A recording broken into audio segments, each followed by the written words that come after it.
So, my presentation today is going to be concerned with one, to me at least, very interesting topic. The relationship between tradition as a concept and technology as a concept. Obviously, my lecture will not be exhaustive, since these two concepts are wide enough for me to study for the rest of my life and still come to no inevitable conclusion. However, I believe that tackling them and trying to give some descriptive framework has a value in its own right, and it can help us navigate our own personal lives. What I like from the last lecture is that it emphasized spirituality as a component that is definitely relevant to study while dealing with transhumanism.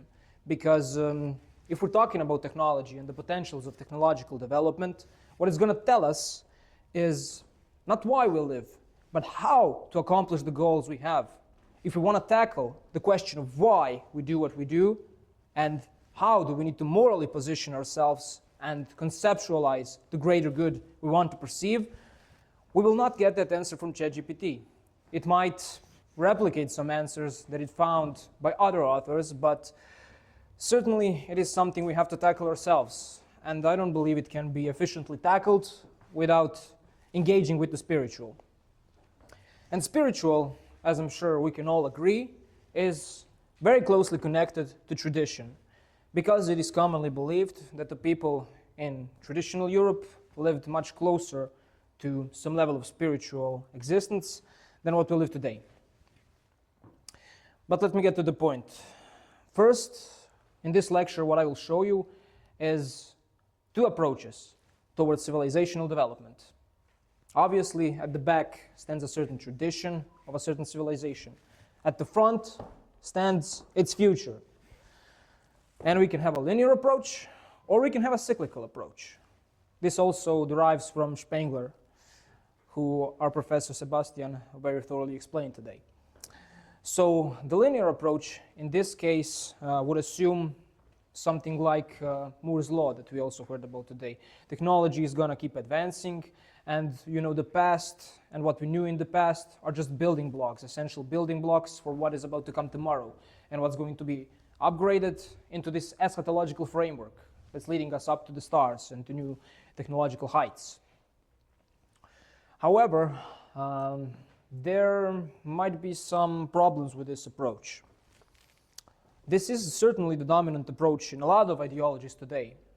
Even if we take some ideologies which are not directly concerned with technology, for instance, we can talk about liberalism, which also promises a certain linear pathway towards the end of history. Socialism also had its promise of a communist state.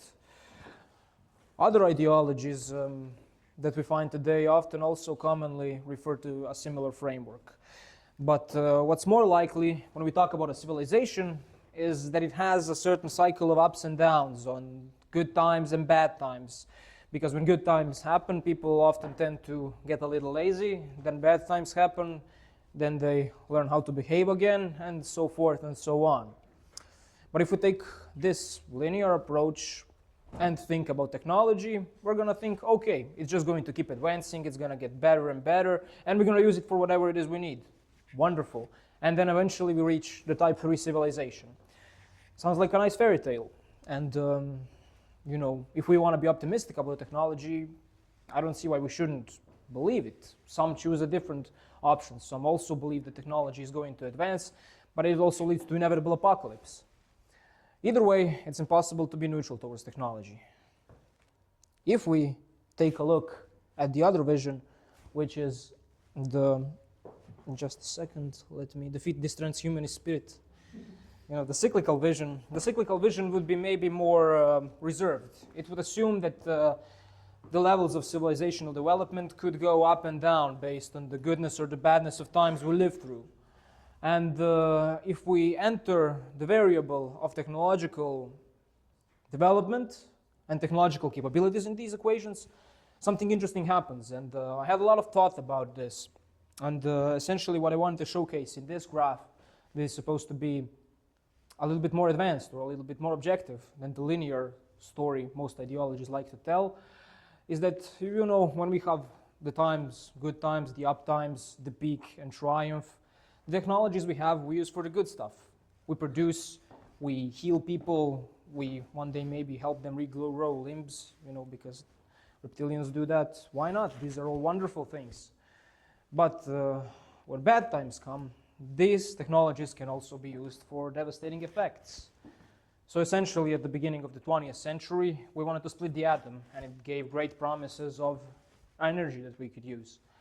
But then it also gave us nuclear weapons, and these nuclear weapons weren't really something that could be concerned as once activated an advancement in a civilizational element. So essentially, I think that technology, when it's being developed, if we're having good times, it's going to make us go higher, way higher than we could go without it. But if we have a bad times, I think that this technology can help us dig deeper and deeper and fall deeper than we could ever fall without it. So essentially, in this element, technology is in its own right quite neutral. However, when we use it, it has a certain power. If we use it for good, it's that much better. If we use it for bad, it's that much worse. So, a certain question of responsibility arises in this situation, because if we develop new technologies for good, what are the bad means that they could be used in? Towards which ends? Because if this is true, then those ends could be very terrifying and very destructive. For instance, maybe we can upload our minds to a global cloud and achieve all the knowledge we have. But then what happens if some structure of power gets control of all of our minds through this structure? Devastating effects. Definitely devastating effects.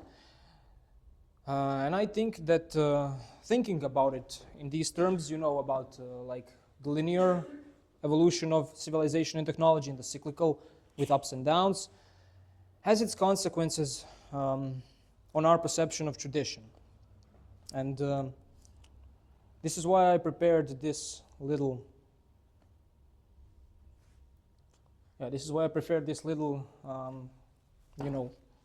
compass. So on the main line, the water level line, we could have this division to linear and cyclical. So essentially, if we have this linear vision and we are optimists towards the future and the tradition that we want to question through the vision of this future, we could think of tradition as a fundamental building blocks that at a certain point in time was necessary to advance the civilization and technology. If we are a pessimist, on the other hand, with linear notion, we can think of this tradition as something to be completely discarded, forgotten, because it's all the way down, it's not going to help us advance, it's at the bottom of the pit. But if we take the cyclical vision, which, in an optimist sense, would assume that, this tradition can give us some knowledge, it can give us some leadership. It's, I think, far superior to the linear optimism, because essentially the cyclical system means that tradition will come to a similar point once again. And then when it comes to this similar point, we can learn from this similar point, and we can utilize what's been present in tradition to avoid the pitfalls that the current situation could bring. If we are pessimist, on the other hand, in the cyclical approach, then we can just adopt a position of determinism. Ups and downs are happening either way, we have no control over it, and we can just hug the concept of technological determinism for that matter. And if we think about, the ideological differences that could arise from this linear or cyclical perspective, I believe that the linear perspective gives us a certain level of arrogance. It positions us at the current peak, claiming that everything that has been before is on a lower level, that will never come again, that we've exceeded that we've defeated that, and that we've learned from that. And that kind of reminds me of an approach people often take in their everyday lives. We think that our past is below us, that we've overcome certain weaknesses, and then, those weaknesses come again, and we make a mistake again, and then did I really learn anything? Well, you should have learned something, but because you were arrogant and you thought it was behind you, you let it happen again. So it does certainly give this level of feeling that we're at the peak and at the best possible pathway, but are we really? That's something to question. And with these visions of tradition and linear and cyclical visions of civilization in mind, we can go further to examine some standard debates which usually arise when dealing with the concept of technology and tradition. So, on the one hand, the antagonistic part is bestowed upon technological determinism. A lot of philosophers and authors talked about how in contemporary world technology has reached a certain level in which people become its mere objects, and it's a self-serving system which just perpetuates itself, similar to bureaucracy, for instance.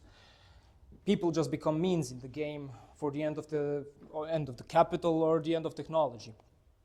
And it's an approach that gets a lot of intellectual attention, and definitely I believe that it's worth consulting. However, what the other approach would be, the other approach that would hypothetically avoid this situation, that is kind of devastating and destructive, would be a certain artisanal technological destiny. But the question is, how does one, achieve this artisanal technological destiny? It would essentially mean that people as subject, as authentic subjects, have an actual say in where the culture and the general destiny of a certain civilization goes. That it's not all just technological determinism which plays its own game. But what is the criteria? What do we need to pass from technological determinism to artisanal technological destiny? Well, my hypothesis would be that the people who have a linear, arrogant version of civilizational development and who believe themselves to be detached at the peak, where their roots at best are, some imaginary heroes they try to remember from time to time, I think that they are necessarily the objects in the game of technology because they fail to acknowledge all the cultural roots and knowledge that should come from their ancestral wisdom. If, on the other hand, the cyclical vision is correct, and if times tend to repeat themselves from good to bad times, that would mean that tradition is more relevant than ever. That would mean that certain pitfalls that happened before will be happening again. We can take some contemporary issues to test this idea. So, for instance, a standard liberal perspective would be that we are living at the peak of civilization. So all the cultural characteristics, all the degeneracy we see across the streets in these days just means that, we've become so smart that we just don't believe in the old fairy tales, so whatever happens is, the evolutionary peak, and humanity is going to create these vast new values that are, gonna give us back our sense of value and worth. But the cyclical vision would say, it's all been happening again. During every fall of every civilization, people tend to grapple with degeneracy, and civilizations tend to deal with it, and the consequences happen. And I believe that this second approach gives one much more wisdom, much more chance to actually do something and grapple with reality at hand. So if we want to be authentic subjects who actually act and make a difference in the civilizational development, I think that we need to acknowledge certain traditional roots which had a closer proximity and connection to the spiritual realm. And I believe that that's only method to achieve any freedom, if freedom is even possible, because freedom without context is just wild anarchy. And if we are at the peak of the linear vision of history, then we are left alone, atomized, left to, just find our path forward. And I think that we definitely have something from the history to learn from. But if we even axiomatize everything that I said to be true, there are still certainly some things to avoid. For instance, one thing would be the demonization of technology as such. Technology, like I mentioned at the beginning, I think is quite neutral. It can be used for good means and bad means. It can be very destructive and it can be very good in a sense. But if there is a chance for it to be very good, it certainly needs human agency. It needs a human who knows why he lives, who has an objective idea of good, and he knows how to act upon this idea of good. If he merely reduces himself to some, technical subject who lives at the peak of a linear civilization, he is lacking. His psyche is lacking. He is a split subject who recognizes his splitness and exists through his splitness, and perhaps fails to see a path forward that wouldn't be destructive. And, with what I started when dealing with this technology, it's not necessarily good to see it as demonic. It's good to see ourselves as agents that can either make it good or make it bad. And what I want to talk about further on are several conceptions of acknowledging the existence of tradition, but failing to act in the real world. And you know, this presentation isn't loading like 90% of my images for some reason, but okay. I've made very nice images in ChatGPT and I was proud of them, but yeah, now you see only the most basic one. That's the reality. But okay, let's get back to the matter at hand. So, what are the pitfalls of acknowledging the relevance of traditional approaches when defining some spiritual or core values that could be of guidance when using technology in contemporary world? Well, I tried to derive several pitfalls from the book of Nietzsche I read quite recently. It's one of his less known works on the uses and abuses of history, and there he defines 3 approaches to human history, and he gives a good critique of each of them, and also the positive element of each of them. So I will start with the monumental history. Monumental history essentially means examining history for its heroes. So we're only concerned with history insofar as if we can find some person to glorify, like Julius Caesar, Napoleon, whoever people glorify nowadays, and then take them as a role model and try to adapt our actions towards what they did. And Nietzsche quite wisely says that this is problematic because these people acted in a different time, perhaps even under a different civilization.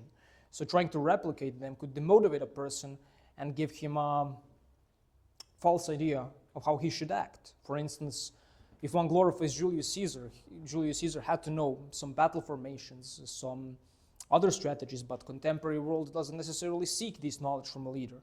Contemporary leaders should maybe familiarize himself with the current state of technological development. What he could learn from Julius Caesar is, how to avoid betrayal, for instance. But battle formations, maybe not so much. And the other two, the antiquarian and critical, position, I would even dare to say they were more convincing to me than the first monumental one. Because, role models, it can be dangerous to take them too seriously. It can be dangerous to romanticize them. But I believe there is a great deal of importance in the heroes of history, and I definitely believe they also belong to a source of traditionalist wisdom that I spoke about having the importance of maintaining earlier. As I've even talked with Professor Sebastian yesterday, about heroes, what's the importance of heroes in contemporary society and how they've been forgotten, how people have simulacra of heroes nowadays, heroes from superhero movies, instead of heroes who actually contributed towards something good. But nevertheless, when I'm talking about the antiquarian system essentially means seeing history as an end in itself.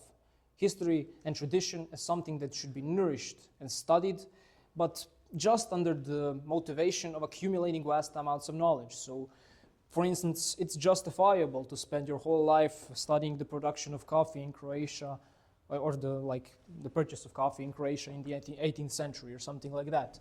Nietzsche would say that that's necessarily a waste of time because you should only learn and utilize as much history as you can use to motivate yourself to live out your life. So while tradition is certainly valuable, while studying history thoroughly can give good guidance, if it becomes an end in itself, it tends to consume a person rather than help him live a meaningful, fulfilling existence. And then there's the critical element. The critical element, Nietzsche mentions that we should certainly be critical of the information we find in history, but if a person is too critical, he often tends to become nihilistic, and I would even dare to say cynical. And I believe cynicism is certainly one of the most common diseases of the contemporary academic, of the contemporary influential person, of the contemporary politician.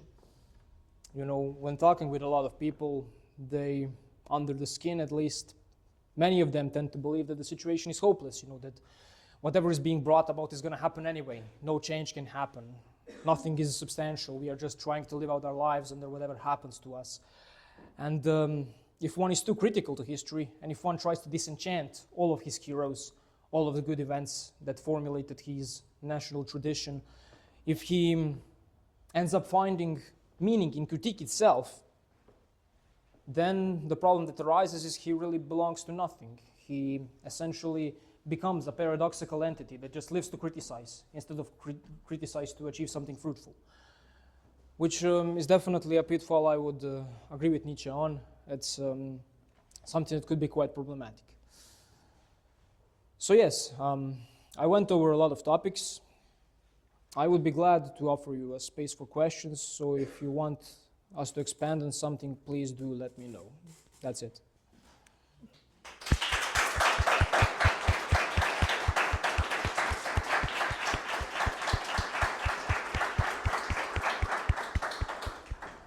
Congratulations, Petar, for this amazing lecture.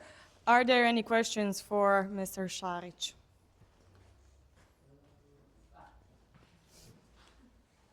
All right, Peter, I'm just amazed that you managed to take a core Spenglerian notion and make it into an optimistic account. So that by itself is really fascinating and eye-opening. Thanks. My question is more of an invitation to probably relate the two parts of your talk again for me. So how would you, how can you explain how these pitfalls of traditional approaches, how they relate to, well, what you presented in the first part? So your case for an optimistic cyclical approach, pretty much. So I'm just, not really. I've really understood how how those two would be combined or how they hang together. Yeah. Of course, yeah, great question. I've been dealing with a lot of stuff here, so I was afraid that I wouldn't make the proper connection, so I'll try to do it now. So the reason I proposed this distinction between the linear and cyclical approaches in the beginning is because I believe the necessary outcome of the linear approach is this arrogant subject that is primarily detached from his tradition.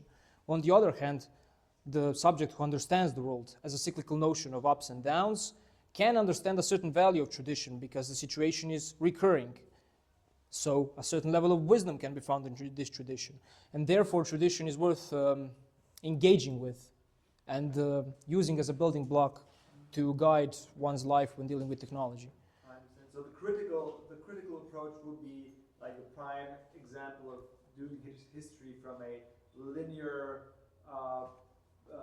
optimist account where it's just like, well, all you do is like, since you're at the top of the end of history, you can just criticize for criticism's sake. Exactly. That's a great conclusion that I even haven't come to up myself yet. But yeah, that's it. Thank you.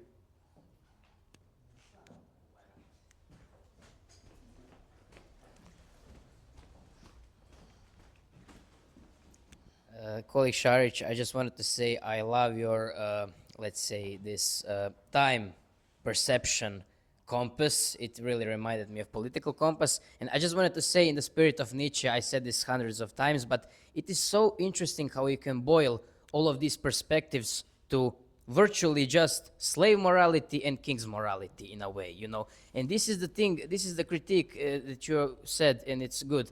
And I'm also relating it to the neo-pagan movements of Europe. We should not rely on these closed simulacra of heroic archetypes. No, this is the perfect opportunity to create new mythos, to transcend this, And again, that's all. Yeah, okay. I can tell you something about this. So essentially, when I read Nietzsche, I agreed with a part of him. So essentially what he says in this book on the uses and abuses of history is, okay, these are the pitfalls. But these are the pitfalls to an individual who has the goal to be the ultimate manifestation of life. Because, for Nietzsche, human being is this manifestation of the will who just wants to express his life. He wants to, live his life to the fullest, to make use of his life, to not be a subject of, this slave morality. However, I've quite recently read a good critique of this. And the critique is, that Nietzsche sees a life as an end in itself. And when you see your life as an end in its own right, you are essentially nothing more than a standard modernist person. You need to have a higher goal than life for something. So if your life is the goal of your life, you're moving in circles. what is necessary and what Nietzsche is lacking is a higher principle, a higher spiritual principle, that is, a belief in something ultimately good. I believe in something to live for, rather than to live just for the sake of life itself. Because when you are stuck to this one dimension of life as its own goal, people tend to, succumb to nihilism because, you are just an alienated subject living life for life's sake.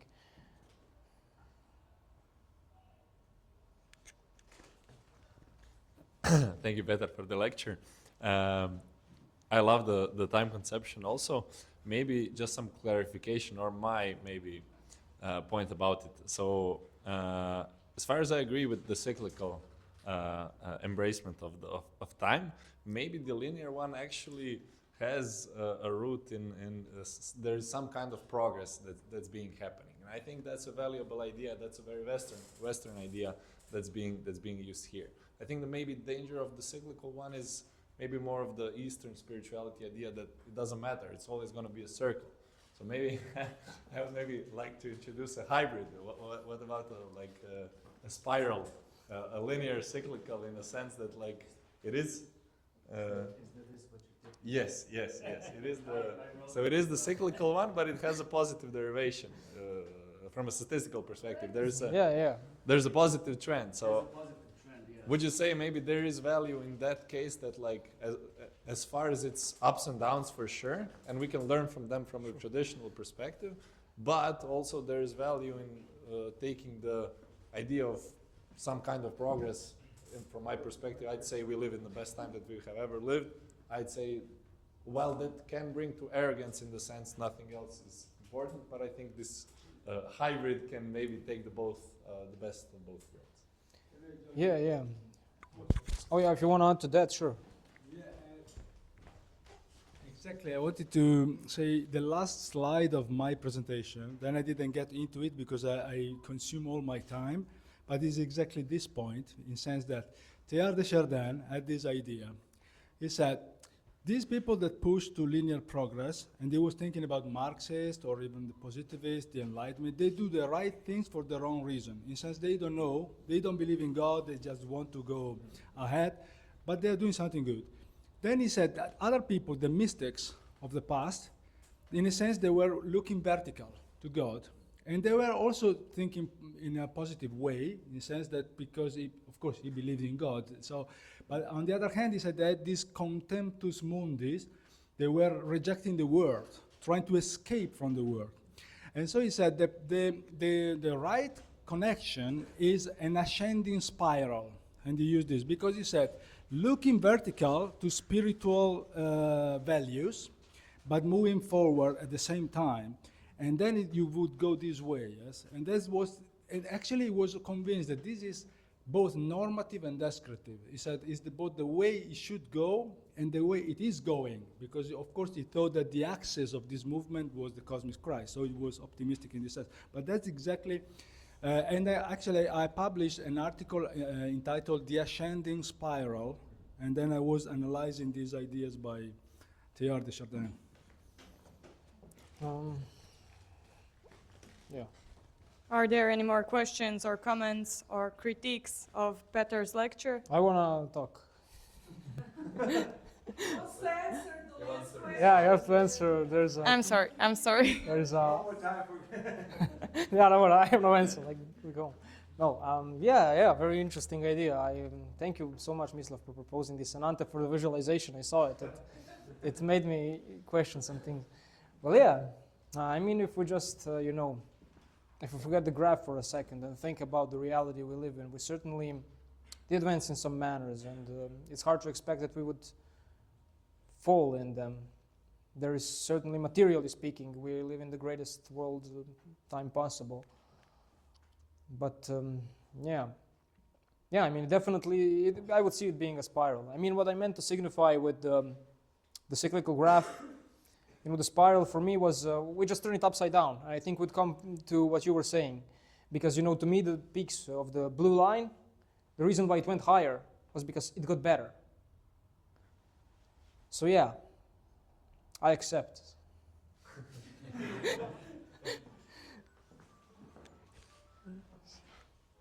Do we have more questions or comments? Well, I can add a little bit of pessimism to the spiral thesis. First, an amazing lecture. I enjoyed it the whole time, which is a rare thing for our lectures today.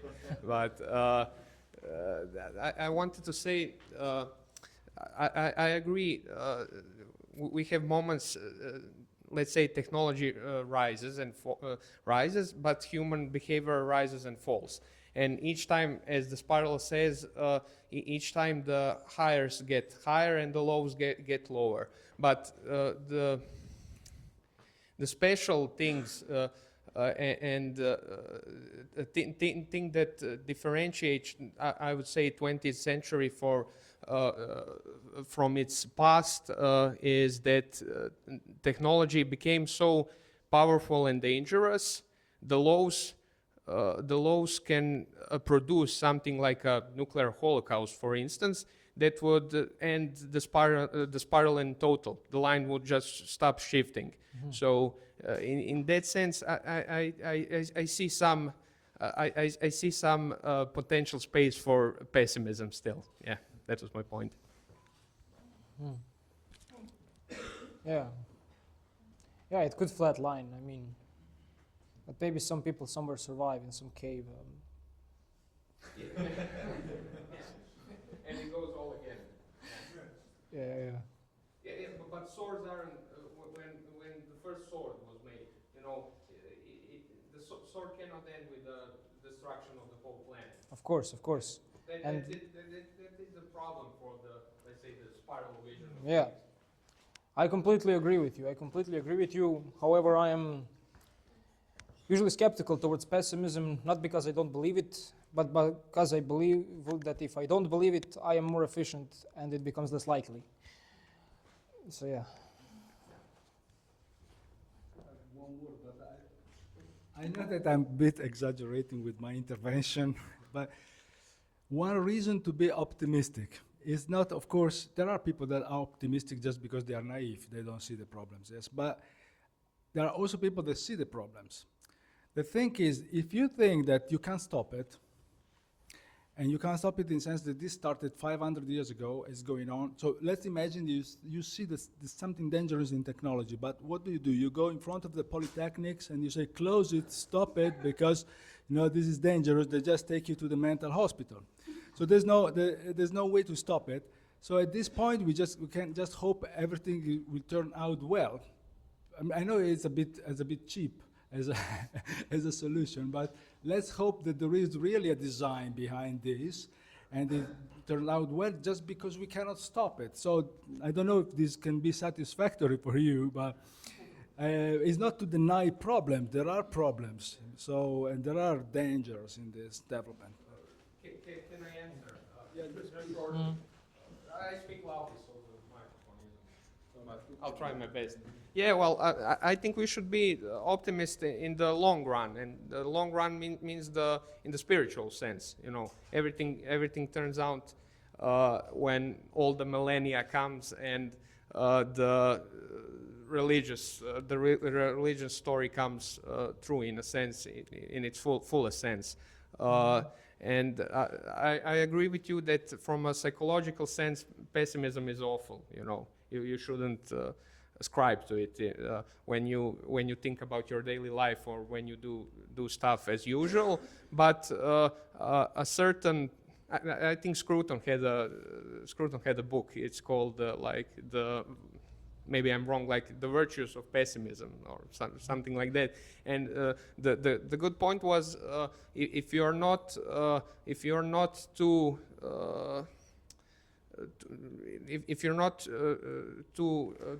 much optimist about earthly achievements, then you can concentrate your life on the thing that's waiting outside this time and space, let's say. That was my point. Yeah, but one thing really comes, when thinking about pessimism as such, I mentioned here, under this critical approach, cynicism. So, maybe pessimism is not such a problem in its own right, as long as it doesn't become cynicism. As long as we don't, just become pessimistic to be quasi-intellectuals because, yeah, I understand everything and it's so bad and I'm so smart because I can say it. That to me is the most destructive type of person, but a productive, a fruitful pessimist is always welcome, of course. Fruitful pessimist, very nice. Do we have more comments?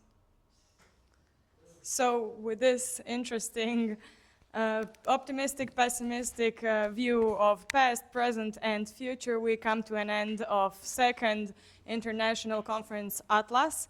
Thank you very much for coming on behalf of Organization Board of Atlas, and I hope we see you again next year.